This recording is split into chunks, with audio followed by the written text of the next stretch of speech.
Welcome to Season 2, Episode 84 of Comic Book Nation, the official podcast of comicbook.com. I'm your host, Kofi Outlaw. With me today, I got Matthew Aguilar. What up? And producer Jim Viscardi. Hello. And today we have a lot to talk about. I know our title says Marvel everything, but we got more than Marvel to talk about. We have to talk about what's happening on the Marvel front with WandaVision. It's also the release of Spider-Man Miles Morales, so we're going to get into a review of that with a special guest who isn't quite here yet, but will be here later.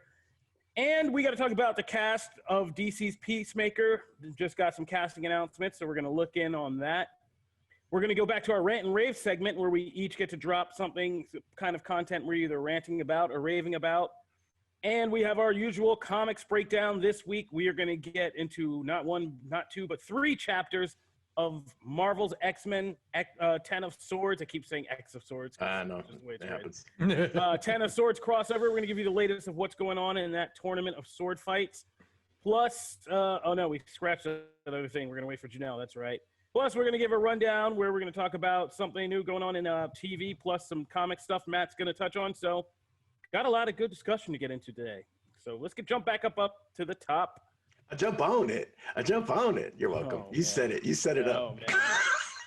So, we record this as the Disney investor meeting is going on. I say that just to say right off the bat, if some crazy thing happens, Marvel related, otherwise, and we don't get it on this show, I'm sorry. We'll get it on the next show.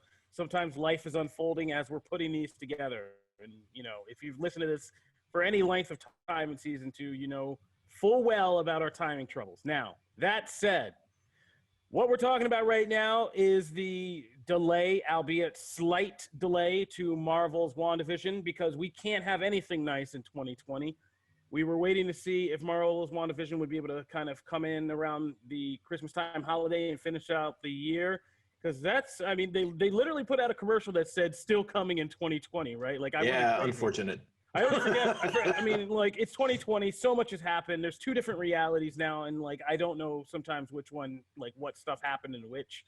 Was it reality A or B that I saw a Disney commercial that, like, yeah, said still in 2020 to come. But, so, yeah, we were hoping that that was going to happen and kind of save our content around the holidays, but it ain't happening. So, WandaVision has been bumped back to January of 2021. So, like we said, not a huge delay, but just enough to make me want to complain about how much 2020 really sucks just a little bit more. So I don't know, man. It's crazy to think, but like we're going to end up going a whole year with no MCU content, like no MCU Phase 4 period, like nothing. You know, all those big plans. Yeah, I think we got a little too close to the sun with that Avengers Endgame mania. God was like, "You have plans," Kevin Feige. He just wanted to remind everybody who was in charge. But on a serious note, like, yeah, this is crazy, man. A full year with no Marvel content. Jim, you know everything about Marvel. Why is this happening to us? I mean, honestly, it's probably something that gives them, I mean, at the end of the day, it's not really that much delayed, right? We were all expecting it after Mandalorian, and Mandalorian runs into December. And so Disney's already got a bunch of stuff in December anyway. It still has Mandalorian. Soul comes out on Christmas, right?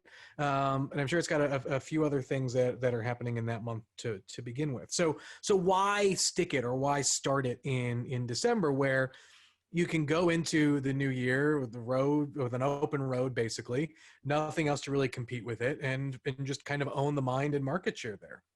So like, is this just Hollywood's whole approach? Are we just going to pretend 2020 never happened? And that's basically it. I mean, like we're already in November. We'll just write the year off and hope 2021 goes a little better. Yeah. And, you know, Disney Plus needs all the original content it can get. So why squander both within such a tight frame?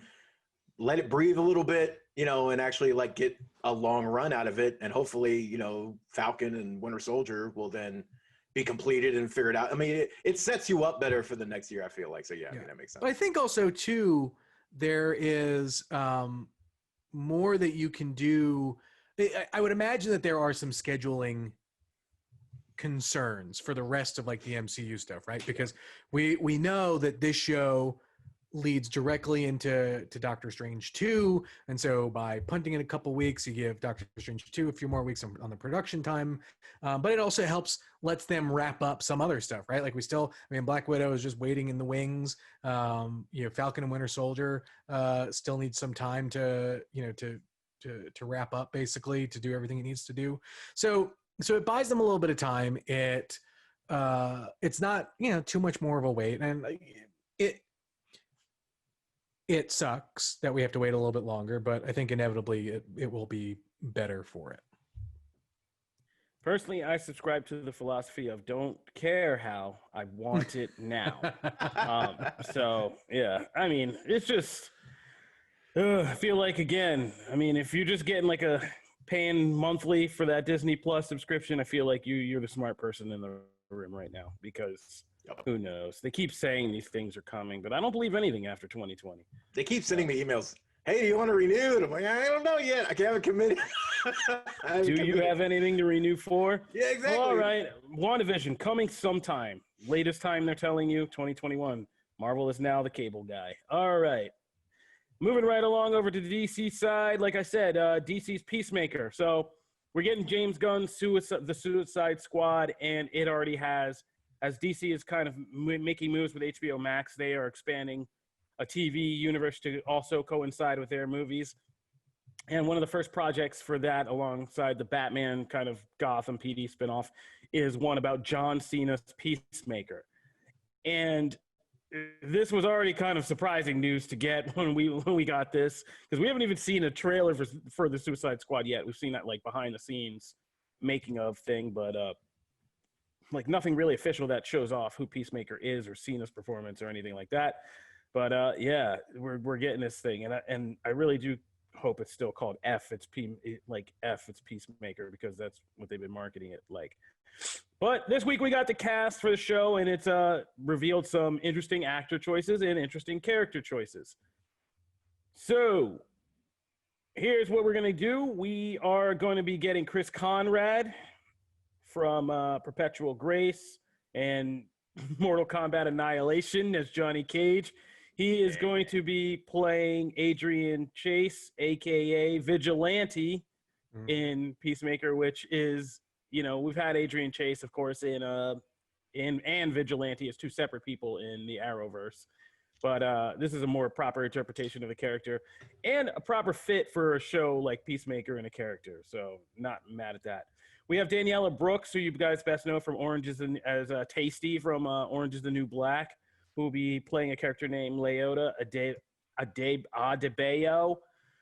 And I don't know who that's going to be. They haven't kind of given a DC Comics breakdown for that character yet, so we don't know what that's going to be. But she's going to be doing something. And I'm just and it kind of marked her as a lead in the show, too, alongside Cena. So I'm just kind of happy to see Danielle Brooks and John Cena, kind of, because that's like what I haven't seen a pairing like that since Jimmy Fallon and like Queen Latifah in Taxi. You know what I mean? Oh, God.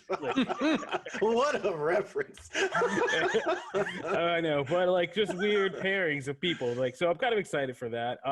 Robert Patrick will play Augie Smith, and Jennifer Holland is reprising her undisclosed role of Amelia Harcourt from the Suicide Squad. So she'll be also joining. And Steve Agee will be John Economos. So this is all kind of crazy continuance. It feels like, because this is being written by Gunn and he's directing episodes of it, it feels very much in the same vein as the Suicide Squad, namely pulling these kind of more not even second, like third tier or lower DC kind of characters together for some crazy shenanigans. The characters I typically love. That part of the bin is being mined for these guys. Yeah, but I really do like have a good. I don't know. I looked at this casting and I was like, okay, I'm kind of excited for this Peacemaker show. It made me feel a lot better because I could just see the kind of zaniness that's going to go into this, and I like that it's not like taking itself seriously at all. I feel like this is just going to be a nuts show, and I feel like Danielle Brooks could be a good, like, actually, she was a more kind of zany person in Orange is the New Black. Like, I feel like she could be a great, just like straight woman to be in. Like, who is this guy that I'm like with, like this crazy? And with some of those Yeah. those like heartbreaking moments she had in that show Yeah. of just like she can act, like she's got Oh real yeah. chops. So like have that balance against Cena, who I think is going to steal the show in Suicide Squad when that comes out as this character anyway. And obviously they're showing some faith by even giving him a show ahead of the movie even coming out. So yeah, I think this is going to be cool. Yeah, I think James Gunn knows something we don't. I mean, James Gunn knew Dave Bautista was going to be a star, right? Yeah. So Yeah. like, he was certainly right about that. So I have a feeling like he knows something we don't. But Peacemaker is certainly one I'm going to be keeping my eye on. So yeah. All right, we're going to take a break and pay some bills. But when we come back, we're going to take a quick aside moment for just a quick shout out about something. Then we're going to get into rants and raves and then our deep dive. So stay tuned for all of that. All right, we're back. I realized as, last show went on, there was something we did miss and we skipped. We were so busy looking for geek world distractions sometimes that I forget there are a couple real world things we should probably touch on.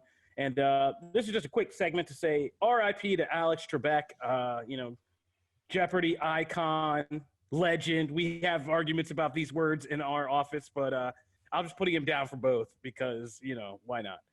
But yeah, Alex Trebek passed away. He, of course, had a battle with stage 4 pancreatic cancer.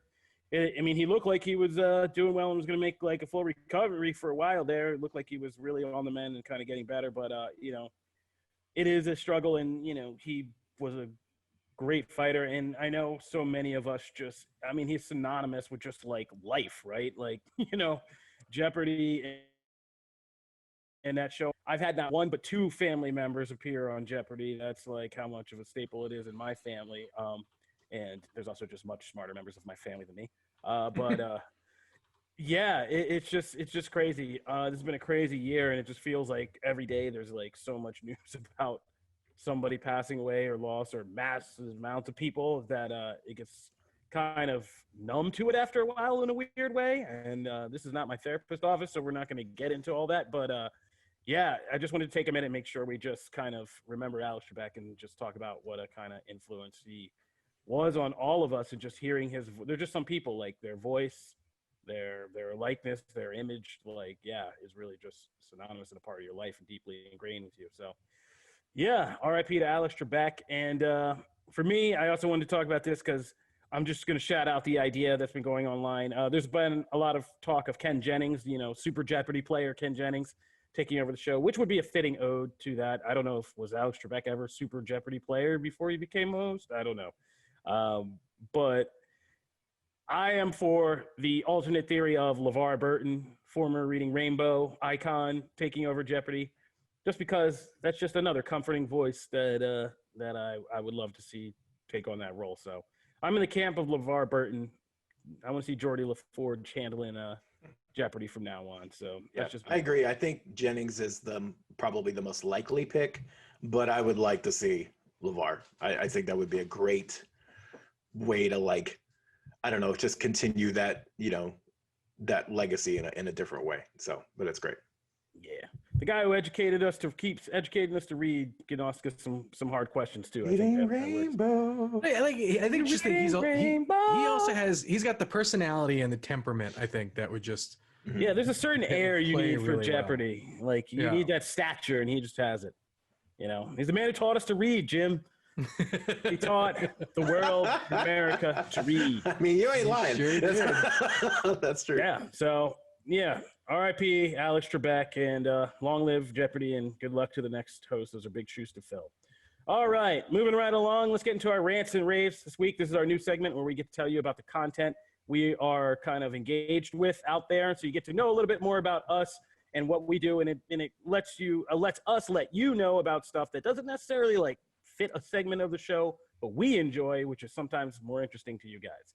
So this week, this show, I'm going to rave, and what I'm going to rave about is Fargo season 4. Like I said, things are so hectic these days. It's just so hard to keep up remembering everything, especially the content we do have, since it's in so many places and just, so sporadic. I forgot I didn't watch the latest episode of Fargo, and I was up at like 2 a.m, and I sat down. I was like, you know what? I'll just watch the first 15 minutes, see what this episode's about, and then I come back. Hour later, credits are rolling, and I'm just still in my seat, like, holy God. And I just realized then that Fargo season 4, and this is a show that, you know, I love, and I think it's one of the best shows on TV whenever it's on. But so Fargo season 4 has been my favorite Fargo of the Fargos so far. It's just been really excellent, and I can't rave enough about it. I think when it premiered, I did a quick shout out for it on the show, and I said it's basically about a season where Kansas City in the 1950s, about two rival gangs kind of getting into a war with each other, the Italians and this black gang that's led by Chris Rock. And yeah, this show is just so good. It just, Noah Hawley takes everything from that Coen brothers film, which has to do with kind of just the corruption of the human soul, you know, crime, extreme moments of just like shocking violence, and that crazy kind of Midwestern quirkiness, and boils it all together. And this season has really done that. And as the unfolding war between these two families really gets to some dramatic places, there have been some excellent sequences. Timothy Oliphant, like in this latest episode, which was kind of focused around his character. It's just so great. If you think he did a good job in The Mandalorian, like, man, he's just so good in this show as this ultra Mormon U.S. Marshal who, you know, is really smart, but at the same time, very just folksy. You know, he's eating like a thing of carrots from his pocket and like going into the most dangerous criminals with like no fear and facing them down. And it's great. Yeah, Jason Schwartzman and just Chris Rock and everybody in the show has just done a phenomenal job. And these episodes are just more gripping than like pretty much everything else I'm watching on TV or in movies right now. So check out Fargo season 4. I can't rave about it enough. That's me, Matt. Yeah, so I originally only had a rant in here, but I don't feel good about that. I don't feel good about that. So I stuck a rave in because I thought of something. I want to be positive.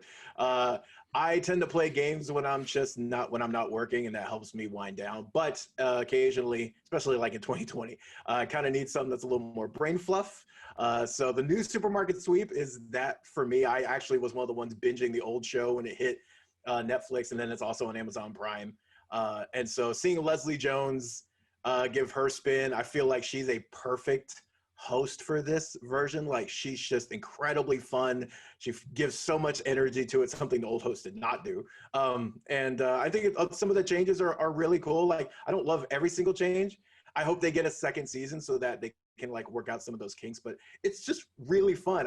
Leslie Jones wasn't always my favorite on SNL because sometimes I felt like the writers put her into the same characters every single time and didn't like let her, you know, change things up a little bit. Here, she just gets to be natural her all the time, but it just feels natural, and I think it's great. So that's really fun. If you're looking for something just not that you don't have to spend a lot of brain power on, do that. My rant. Okay, so as someone who has spent now 2 months 2 months attempting to get a PS5 at random times, whether it's 1 a.m. because I see a tweet go up and says, hey, GameStop has them, or hey, Best Buy has them. I thought about getting a Costco account just to try and get it from Costco one day. Like bundles, like everyone's trying to sell you bundles. This rollout has been atrocious. Like, this is one area where Microsoft just beat the pants off of Sony, from the initial pre-orders to like having everybody organized under a certain date, and then having people go there and like the retailers actually obeyed them. Like, this has been such a disaster of a rollout. We've always had to, like, there's always shortages and things like that. And the pandemic, of course, makes things harder to obtain. So I'm not blaming that on Sony, but just their like kind of nonchalant, like, hey, here's some over here. Like, it's like, I just don't understand it. So it is incredibly frustrating. I got to the point, I've tried 4 different times today already. Sitting in queues, looking at Twitter, following the right people, whatever, trying to get this stupid thing. It's been in my cart 9 times. I've been at the pay thing 9 times, and it vanishes, it goes away. What? Really? I'm for real. Wow. And like, wow. I have it. I've sat there. The money's there, Sony. Like, I literally have it, and it goes, nope, out of stock. Well, Know that's the about it, one stop. thing. That's the one thing. I don't espouse any religious beliefs except for one, which is that thou shall not make me work to pay thee. Right. Yeah. Right. It has That is vanished. my one religious law And that I stick to. I'm there not is- working hard to pay you. I'm trying to pay you. Well, that's the thing. I'm to the point. I even told Anissa today. I was like, I'm kind of the point where I'm just gonna like when I get this thing, I get this thing. I'm kind of over it. Like I'm kind of like I'm done. I'm so frustrated. It's such a stress ball. I don't care. I'm gonna play my loud PS4 until it dies, and then I'm Go gonna on, Matt. like that's where I You am. earned Like, this. that's You kinda where I did. am You today. did a rave. You earned this. Go off. That's where I am though. I'm so frustrated. I want one. I want your big I have Sauron machine, and I can't get it, Sony. So please, for the love of Lord, let me order one, or stop taunting me with like Walmart. We're gonna have 5. GameStop literally started a pre-order, and I swear they had one. One dude in like Wyoming got one. Like, like why? Why do you do that? Anyway, okay. So, yo, I'm staying out of it. I'm almost there. They almost got me this year, and then I was just like, nah. Plus, my kids are starting to discover video games, and it took like 5 seconds of them even watching something like Overwatch to be like, okay, you guys, like, I need to get you a Nintendo Switch first, something like for you, Yeah. like before you go. Like, yeah, one day it came in, my son was like clocking into Call of Duty, just smiling at me, holding the controller. I was like, give me that. Like, what is this? Like, you know, like, So that's my rant. That's it. You just need to take my approach and just wait, man. Yeah, that's just what I'm wait till doing. January. Get those bundles. Everywhere. Yeah, I'm getting Miles Morales in a bundle. I'll get the PS4 one now. Yep. For one cruise. I'm not joking you. I had that stupid GameStop bundle with like 8 controllers and a camera and like a digital thing. I was like, screw it. I'm just going to do it. Couldn't even get that one. Wow. Couldn't even get that one. They Anyway, don't want your money. that's my rant. Hopefully, I'm just going to go play Valhalla on my loud PS4, Hubert, and we'll be fine. We'll be all right. If you're a good friend, let them remote access their PS5. Anybody have that kind of good friend? You could do that. Yeah, let them just remote access your PS5 from there. Who's a good friend out there? All right, we're gonna keep up with that. Jim, what is your rant and/or rave today? I was going to rave about Star Trek Discovery. I have just like literally this past month. I have caught all the way up, and I love man, or something. It's awesome. I mean, that's the thing. It's like I know it's a thing that like a lot of people have liked and have said very good things about. I just haven't had time, right? And so I mean, I'm not slamming. Everybody can find content these days at whatever time they find it. And it's a phenomenal show. The first season you can tell is kind of like a almost a Tale of Two Cities kind of thing, and just like the first half and the second half almost feel like 2 different shows. Not that it's a bad thing. I think it inevitably ends up really, really well. That second season is phenomenal, and what we've seen in the third season is has been really, really good. The thing that blows me away about this show is the straight up production value in here. Like these are hour-long movies every week, like during the season. Like it looks so good. It doesn't look like the space fights don't look cheesy or cheap. Like wherever they end up, like the sign of a great show for me from a production value standpoint is like I can't always tell where like the line is from what is the practical set and what is potentially a blue or green screen. And I think that just says a lot. And so, but like Sonequa Martin Green is phenomenal in that show. I mean, everybody is, and like it has me excited for the spin outs that are coming for the show. We know we're getting a Section 31 show with Michelle Yeoh's character, she's just great, and we're getting the Pike show, and like that was the thing, like watching season 3 really has me missing Captain Pike from season 2 because it was just a great captain.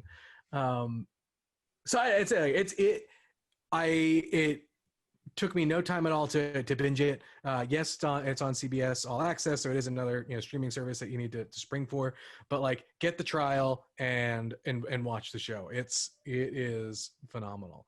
I have one small rant that I didn't mind to put. Well, I was going to say this week my mind nearly broke because I love Michelle Yeoh on Star Trek, and There's a scene with her in this latest episode this week between her and David Cronenberg. It was so in an interrogation. If you know her character, Captain Georgia, like, yeah, it's so good. It's just Cronenberg trying to like get inside of her head while she tries to get inside Cronenberg's head. And it's just, that was like, if Star Trek does nothing else but stupid stuff like this for the rest of the time, I'd be immensely happy. Like, yeah, that was great.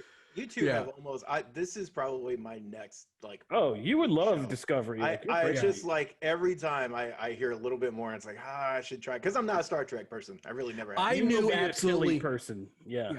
I knew absolutely nothing about Star Trek coming into the show. Like other than like I had seen the first. I watched. I know like about I know the next generation. Yeah, that's right. what I know. I know about Deep Space Nine, and and all that. But like I didn't really I didn't know it, and it has me legitimately wanting to like go back and watch a lot more of it because it's I was clearly missing out. So. Yeah, I mean the beauty of, and just to kind of stump for it real quick, is the beauty of Discovery is that it begins before the events of the original series. So none of that stuff matters. Yep. And the third season jumps to a future further than anything that's been explored in the series before. So it's literally in two different eras of time where like none of the other franchise has taken place.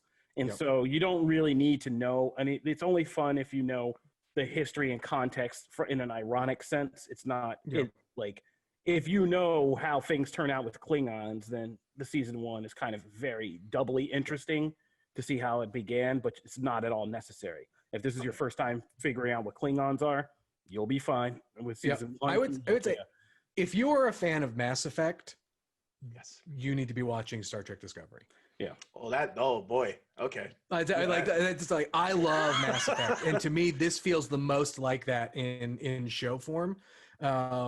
That than anything I've seen in a while. I love that, like I get it, that's the name of the ship, but like there are like the legit discovery aspects of it, the science aspects of it, and then like the action in the show is just phenomenal. And so like I said, I love it. I can't recommend it enough.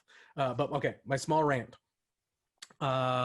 You would hear more of this if you listen to our Pokemon podcast, but I don't know if anyone knows this, but Pokemon cards have gone insanely crazy value-wise, where like if you had a Charizard just a couple months ago, you could buy one for $500-$600.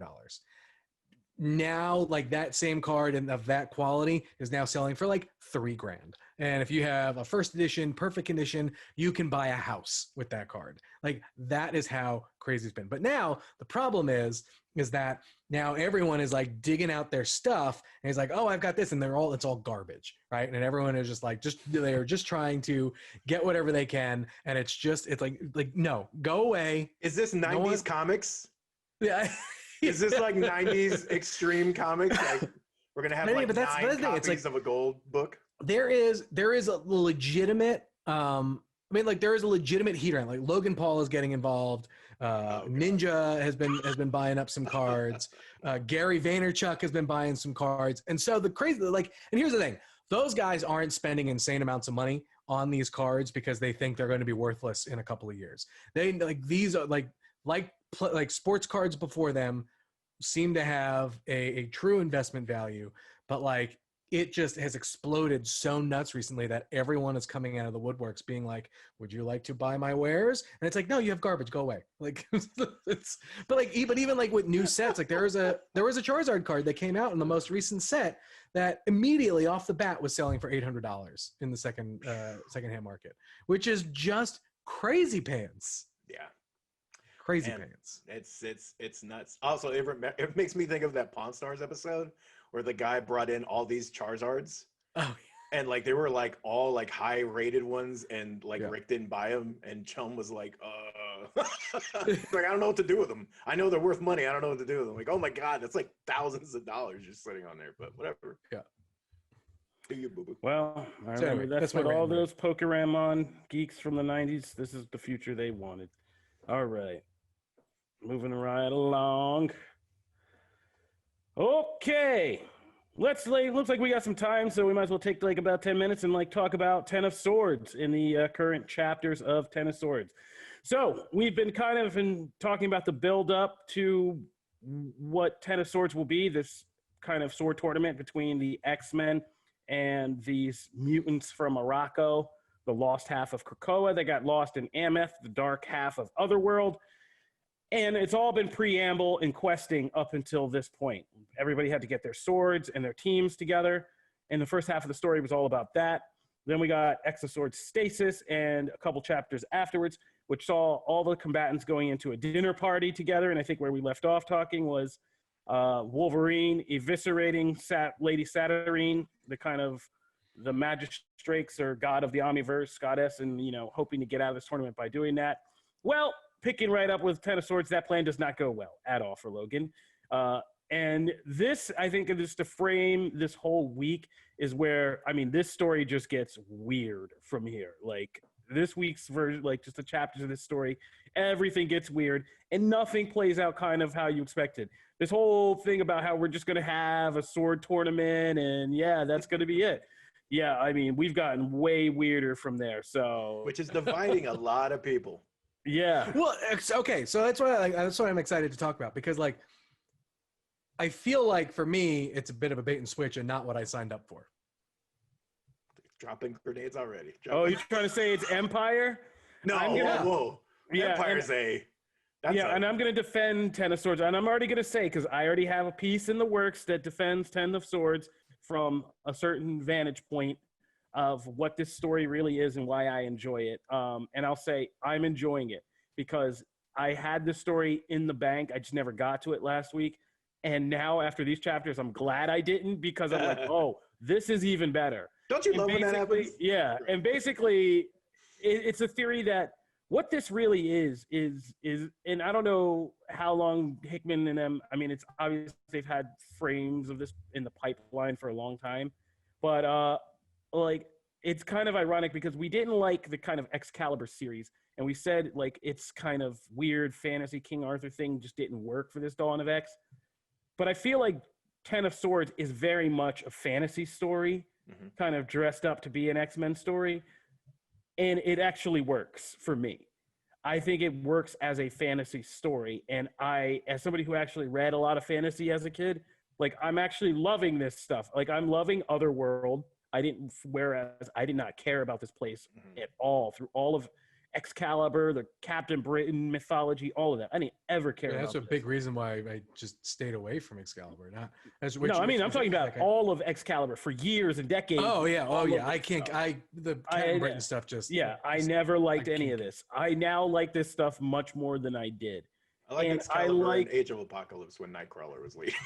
Yeah. That's cool. And then like, I open these books and they kind of been throwing me because I never know what I'm getting into, and it doesn't play like a typical comic story, and I'm kind of enjoying that.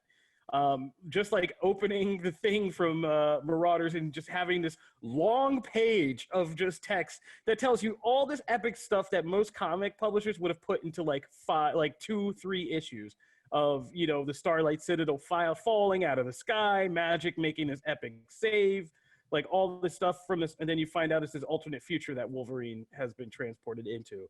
It's essentially just this one long, crazy dream sequence whose sole purpose is to say, like, don't mess with Lady Saturnine. Like, this is how powerful of a person you're messing with. And I love that. Like, I just enjoyed that. And after all that, we just have a dinner party. Like, again, those two issues, man, have been so... Like, just the dinner party segments. Yeah. First of all, I love Marauders. Marauders is still like the best thing I've seen come out of comics in like a long time. Every issue of that, as random and scattershot as it might feel, like it's just so good in these self-contained issues, whether they're little stories or big stories. And this party issue, this continuing party, was just so good. And just George R.R. Martin should like read this comic and be like, this is how you do a feast scene. Like, it makes it fun. Like, with weird dishes and stuff. And, like, Hickman and them, they're just so, like, twisted. They serve a unicorn. Like, I know, it's so messed up. And then like, Logan just, like, yeah, Storm is like, oh, my God. Like, I would never eat that. And Logan's like, hey, this is really good. And he's just, like, already chowing down. And just all the weird details. And like, this is what they said. I don't think we've been bait and switch, because this is what Hickman and his whole creative team said from the beginning. This kind of weird slice of life X-Men stuff is like what they love to do. Putting all these weird characters together at a party and just having them talk is like what their joy in this all is. And I very much enjoy it. Like, just seeing Gorgon, or like, who was it? Cable trying to talk to Apocalypse and his wife. Yes. And all that. And he says something like, this is weird. And they just like give them this crazy mutant definition of why weird doesn't matter. And he just like feels like an ass. Like, just great scenes. Gorgon at the party, just like talking trash, and like, talk about MVP. Like, who saw Gorgon like coming out of this as being like one of the coolest characters? Period. When he stepped off through that clearly you didn't read Secret Warriors then, because he was great in Secret Warriors. He was good in there, but out of all of these characters, I didn't see him like raising to that level and like, oh wow, okay, like no, the thing, but like he's getting included in Krakoa, and then in the Ten of Swords. I kept saying like, what is Hickman's like thing with Gorgon? Like, when is this guy gonna like do something? Hickman loves Gorgon. And now it's just like, okay, I get it. Like, I'm beginning to love Gorgon too. So like, yeah, the dinner party scene was great. And then there's a dragon attack. You know, this poor is just Shogo. Like, leave Shogo alone. That broke my heart a little bit. I knew you would feel some kind of way about that. But this is like Game of Thrones stuff. Like, this is purely like crazy fantasy with the X-Men stuck in the middle, and I'm loving it. Now we get into the actual tournament. And the thing I think what Jim's referring to here is none of these have been quite like we've expected, right? We expected these dramatic sword fights to the death. I'm still unclear about the rules. I feel like this is more like March Madness than just like a 10, most wins. I feel like there's this point system that's being now introduced. Yeah. And it's kind of like crazy and random, and Saturday is just kind of making it up as it goes along. I think that's it. I mean, I think it's just her. It's just, and like, as we see later, which I'm sure you'll get to, like, her motivations are in every single clash. Like, it's not about people fighting the people they even thought they would. It's all just at her whim, and like, if you mess with her, she gets pissed. Like, yeah. And see, like, okay, so yes, that is one thing that I'm just like what. I feel like they spent a lot of time setting up an expectation to not only subvert it, but just be like, well, none of that really mattered. And so like, I'm sure there will be another payoff where it's like, oh, okay, I get it. But right now I'm like, I can't really see where it's going. And there's not that many chapters left. No. And so like, either we are going to rush to the end here, and I don't think anyone is gonna feel any better about it, or like, because this is supposed to set up where it leaves the X-Men going forward, and like obviously we're expecting some deaths, but even then I think it's like the thing that Kofi really likes about it is, and one of the things that I don't really like about it is it's full bent into Fantasyland. I've been okay with the fantasy aspects of it up to this point, and now I just feel like it's gone into the territory where I'm like, well, I don't care. But what other aspects? What other aspects were there? I mean, from the beginning of this, it was just a evil Game of Thrones White Walker army marching across mystical world. Like, I mean, it's been pretty fantasy leaning this whole time. Yeah, there's no sci-fi in this except for like them up on the sword thing. That was like as sci-fi as it got for like a second, and even that was some fantasy interdimensional thing. Like, now, as what has become tradition, I feel like now when we get together and talk about these, I'm somewhere in the middle because I love the fantasy styled stuff clearly from the other stuff I like. So like, this is up my alley. I love the pairings. And I agree with Jim on the first battle.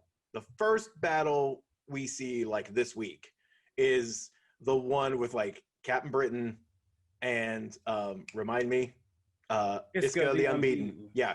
And so that whole thing, which is supposed to be like this kind of epic thing, you're trying to figure out like how she's not going to be beaten, and that is so like anticlimactic. It's just like she shattered. We can get into spoilers because I mean it's been out. Yeah. So like she shatters and it's over what, a page and a half? It's like a page and a half and it's done. On the other side, we all knew Betsy was a scrub when she went in. Like, well, but I'm saying now like I'm just that kidding. whole thing was supposed to be like that. So to me, that kind of left that was not the best launch into this week's stuff because I was let down. I was like, well, that's sad. Then we got into the Doug stuff with the marriage thing, and at first I was like, okay, I don't like where any of this is going. And then we got towards like the end and like the fact that like he can't understand, like he can't, she's one of the only people that like he can't figure out with his abilities, and that whole thing's really interesting. And then the fact that he's like so taken with her, that makes me laugh. Like there's so many little weird things with that I'm intrigued. And then once we got to the next part where it's like the arm wrestling match, it's just like over like that, but it's fun, and I enjoyed that. And then we get into like the Logan stuff, which that whole issue I dug a lot. Like if you were looking for that payoff, to me the best parts of this whole thing have been the Wolverine issues. I've really dug those. I mean, this was good. This whole this like was another one. But you see the Saturnine like, I have a vendetta against you. You don't mess with her. me. I hate her. But I think I do too. I can't stand like every time she's on screen and like she's saying something and screwing with people. I hate her. But that's the point, right? You're supposed. But it's weird. But it's weird because her. like I don't hate her. It like she is the villain, right? But I don't hate her in the way that like I love a villain like Homelander, right? Like there are villains that I love, and I think are great villains. Yes. I don't think she's a good villain, and I think she's stupid. I'll say I think she's a great villain. I don't like her, but I don't feel like every villain has to have them like you don't have to empathize or like every villain to be a good villain. And I like her. I think she's doing an effective job of just being like, I want to see the day someone kills her. She's again a great fantasy villain. She's a Morgan Le Fay, like Disney Maleficent, Maleficent. She's like a Disney evil witch. I mean, which is again crazy to think about in an X-Men series, but works really well. And I mean, she's like a sweet version of Madeline Pryor, right? Like, I mean, she's just this kind of mystical character, but she's this kind of wears this mask of being this kind of clean, pristine goddess. But what I like about these issues, and specifically about Saturnine, is more and more as we go along, we begin to see like the truly kind of twisted, powerful kind of, God that this person is. And it keeps coming out in waves, right? Like, the thing she just whispers to Shogo, like just really insidious stuff like, oh, your mother's lucky. If she had come in here, I would have murdered her in front of her friends. Like, and it's just stuff like that. And the fact that she can do all this stuff on a whim, that she takes Logan through this mind screw thing that just basically backs Logan down for like the rest of the tournament. It's like, no, we are not killing her again. Like, I also know Jim doesn't like the Araco group as much, but I can't remember his name. The one that I'm blanking, but the one that comes from the Pillar of Light or the one who heals Doug. The White Sword. White Sword, thank you. I love that character. Like, so the more and more we he interacts with everybody else, I'm like, dude, this dude needs to be in a book at some point. Like, after this is done, I want to see that character in a series with some other team or something like that. Well, that's the thing I'm actually liking about this is the unexpectedness, because it's not some generic X-Men and their dark reflections. And that's what we were teased like we were going to get, right? Yeah. Like it was going to be Wolverine versus Solemn, and we were all figuring out, pairing in our minds, like, okay, who's the dark reflection of this character, right? Like, and getting that all worked out. And it's just like, this is kind of more interesting because I feel like what's happening is these characters are interacting, these different mutants from these different sides, and there's more room for them to form, to be kind of aligned together at the end of all this. And Saturnine's like the villain, like we said. And that's more interesting to me because I do want to see more of these characters. I do want to see more of the White Sword, even Pog or Pog. It's going to be Unbeaten. Like, the more these people just talk and interact, the more I like these Araco mutants and their whole philosophy and their potential place in the X-Men franchise as this more hardline kind of version of mutants that have been through this kind of hell, compared and look at the others and be like, would you complain about what happens here on Earth? Like, where we've been, like, let's just take this place over. And they're all like, whoa, and just doing that whole nine. So it's unexpectedly fun to see this and the different realms of Otherworld and all that stuff are kind of interesting. Like I've never been more interested in the Crooked Market or like the Fey Kingdom or stuff like that. So Yep, I think it's interesting. See, I mean, that's you. Oh my god, That's you. But the Wolverine Storm stuff was great, I thought too. Yeah, and just things like random things are happening, like a contest of Wolverine and Storm drinking, and they almost kiss, like until. But they both. But it's crazy because like Saturn has made it like, well, you're facing each other. We're on the same team. Like yeah, so it's a lose-lose. Like well, no, I think they figure out and start drinking. They're like, well, it's a win-win no matter who loses. Krakoa gets the point, and they're like down so many points at that point. But then I like that they paid that off. That he's now drunk when he's trying to fight for his life or whatever. It's like, and that's what I like about Saturn is like Saturn to me is like a version of Arcade that like is more interesting. Like she has the literal power to just pull together these random things where like magic is suddenly like discombobulated, like walking through the floating kingdom. But what's her motivation? What's the point? That's all coming, and there's a lot of seeds that have been sown to like too many seeds. Yeah, well, we got enough chapters to pull it together. To be fair, though, I'm pretty sure we said the same thing about House of X and Powers of 10. At some point in time, we were like, he's got to pay this off. You keep kicking the can down the road. Like, we talked a lot about that, and then it worked out, I think. I mean, I think all of us can agree, like, that event answered those questions and set up really cool things, right? So, I mean, hopefully this is the same. I do want to call out Joshua Cassara's art in Wolverine because I thought it was phenomenal. Yeah, it's really good. It was really good. There was some inventive page layout and all that. Also, Hickman hates hands. There's a lot of chopped hands, a lot of chopped limbs throughout these books. Glad to have joined in right in on that. Hey, I thought I was reading Aquaman for a minute. I was like, what? Hey. All right, well, this is a great way to end our Ten of Swords conversation with somebody just abruptly showing up, and then let's just get out of here. We're going to take a break, and when we come back, we got a special guest visitor here. Mr. Roland Bishop's here to drop a review for Spider-Man Miles Morales. So stay tuned for that. All right, we're back. Gaming editor Roland Bishop is with us again. Next-gen consoles are dropping from the sky if you're lucky enough to get your hands on them. Sorry, Matt. But, yeah, not Matt. But, they're not dropping from the sky. I can attest to that. I went outside. Settle down. Settle down, Costanza. We're going to get you one. All right, but Roland has been playing PS5, and he's gotten to play Spider-Man Miles Morales PS5 version. So we thought we'd bring him on to give you a quick review of that, and just to give you a kind of a handy guide to everything ComicBook.com is scrambling to put together for you guys about next-gen consoles, what's going on, how you can best get your hands on them, and what kind of features and questions and all that stuff you need answered. So Roland, take it away.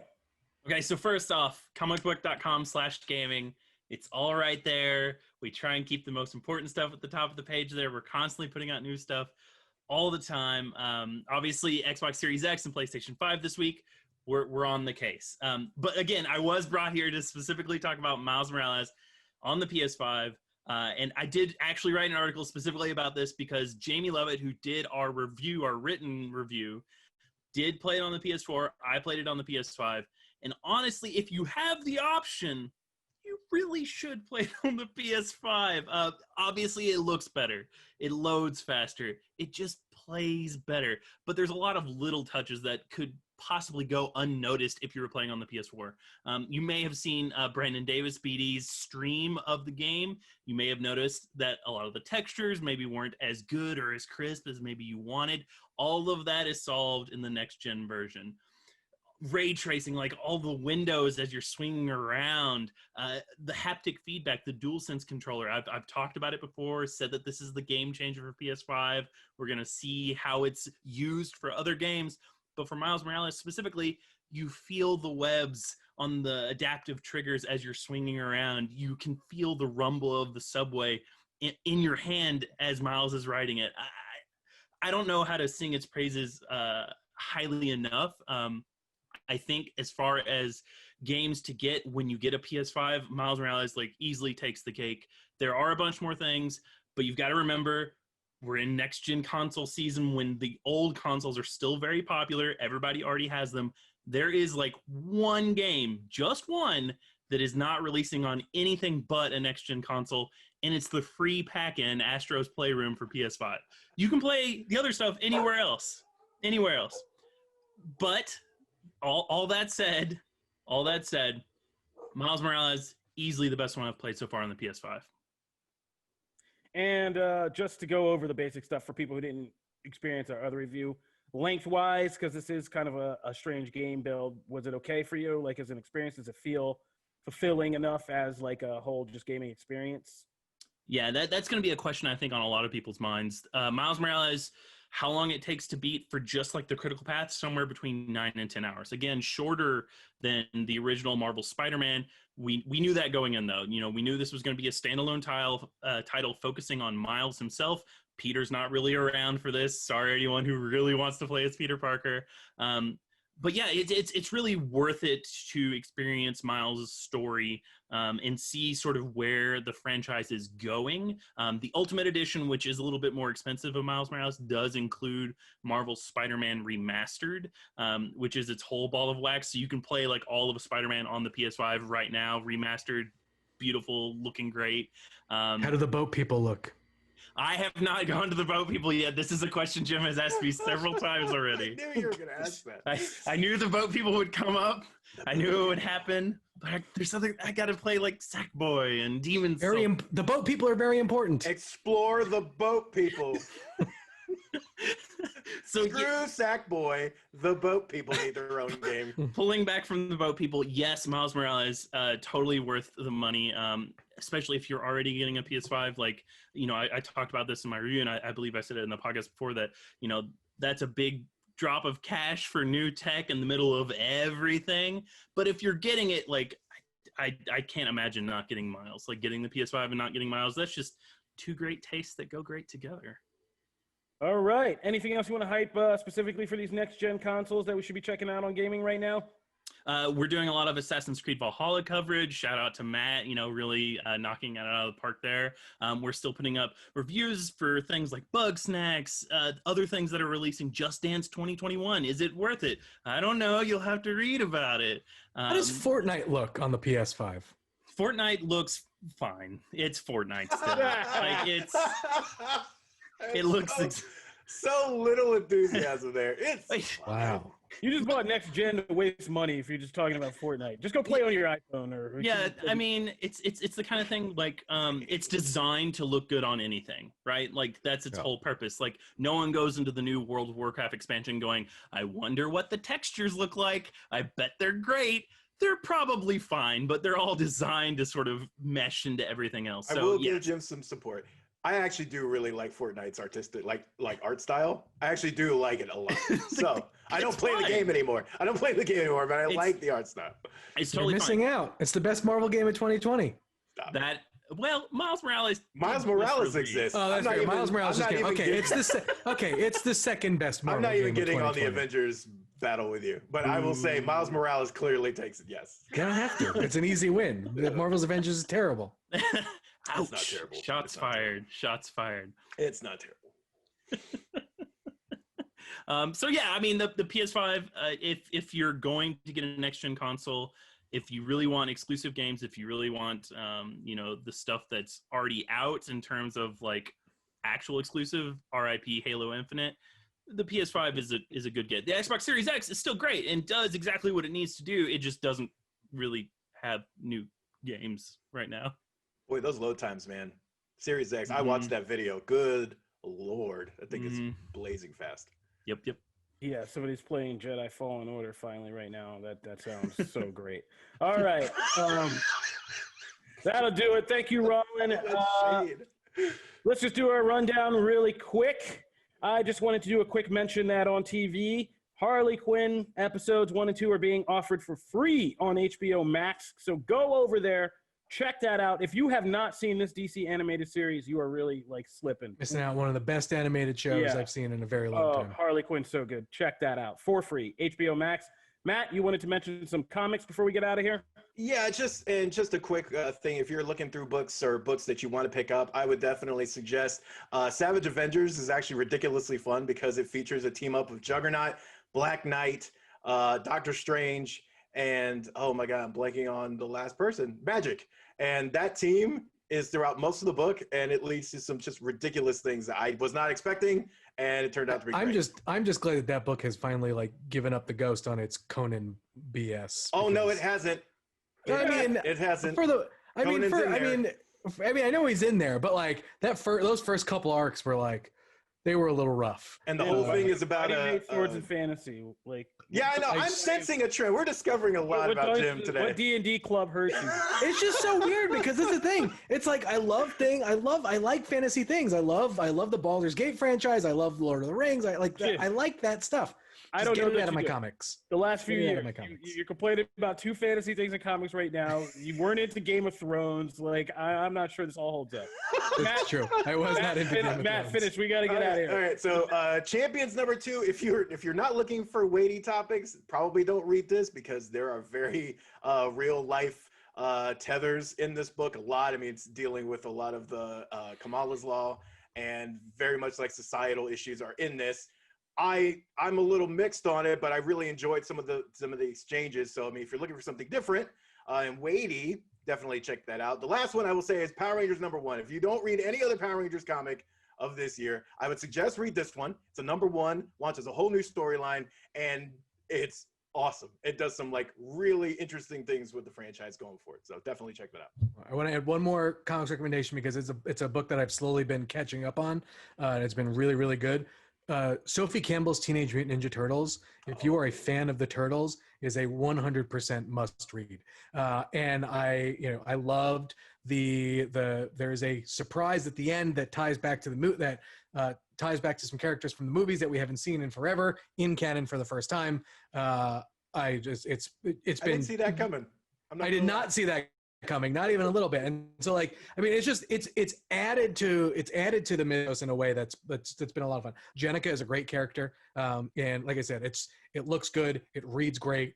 If you're a Turtles fan, start here and then work your way backwards and forwards. I will say, just to wrap that up on a note, I know licensed comics and even licensed games, of course, have a bad rap, and sometimes well-deserved. But there are some really great licensed comics out there. I mean, Transformers is great. It has 2 different books, and it's been excellent. Teenage Mutant Ninja Turtles is excellent. Power Rangers has spawned several series, and it's great. So it used to be like avoid it at all costs. Now, if it's a franchise you like, I would actually say like give it a shot. You might be surprised. Yeah. This has been Matt's agenda. G.I. Joe too, really good. Rollins, do you have any next gen games you want to shout out real quick? Gosh, I mean, I talked a lot about Miles, but honestly, that again, Assassin's Creed Valhalla plays great on next gen consoles. Everybody's going to be talking about Demon Souls, but my super secret is that I hate those games. I'm very bad at them. So just bring on the hate comments now. But Bugsnax is delightful. There's a lot going on. All right, thank you. This is just a rundown. We just blurred out things and move on. Thank you. That'll do it for this episode of Comic Book Nation. We want to thank you guys for tuning in. As always, we drop new episodes every Wednesday and Friday on comicbook.com. You can listen on the site, or you can listen on your favorite podcast platform, as so many of you are doing. We're on Apple Podcasts, Spotify, Stitcher, Google Podcasts, iHeartRadio. You can tell any smart home device to fire up Comic Book Nation podcast to get it going for you. Or if you want to watch us, we air episodes live on Facebook every Wednesday and Friday. If you miss them live, you can find them at the Comic Book Nation YouTube page. If you want to participate in the show, drop topics, interact with us, suggest things, respond to things, you can find us at the Comic Book Nation Twitter handle or the Comic Book Nation hashtag. Or if you want to reach out individually, you can find me at Kofi Outlaw. You can find me at Matt Aguilar CB. I'm at Jim Viscardi. And I'm at Rollin Bishop. And if you like the show, please go on Apple Podcasts and leave us a 5-star review, because one day we are going to have an office again when we can physically meet again. And we're going to keep Jim busy for like the next year, sending out T-shirts to people, to 5-star reviewers. So make sure to get yours in there. Otherwise, I'm trying to get stickers printed because those are easier to mail. Oh, wow. Wait, well, we haven't promised stickers. No. I mean, no, not for cut off 2020. Now, if it's a cut off 11, I just mean in general, so we can do other things and promise goodies. Not as a replacement. We have too many shirts that we need to get rid of. So no, those will still go out. This is more. little added fun bonus. I was about to say, it's thrown in. Cutoff point 11/12/2020. Get your shirt now. Get your shirt now. Yeah, but that'll do it for this episode of Comic Book Nation. We hope you guys got your hands on a next-gen console or enjoying something. Staying tuned in, staying enjoyable in these tense times. And we'll be back to talk with you again. Peace. If you did get a console, tweet pictures at Matt. Okay, bye. Son of a gun. Wow.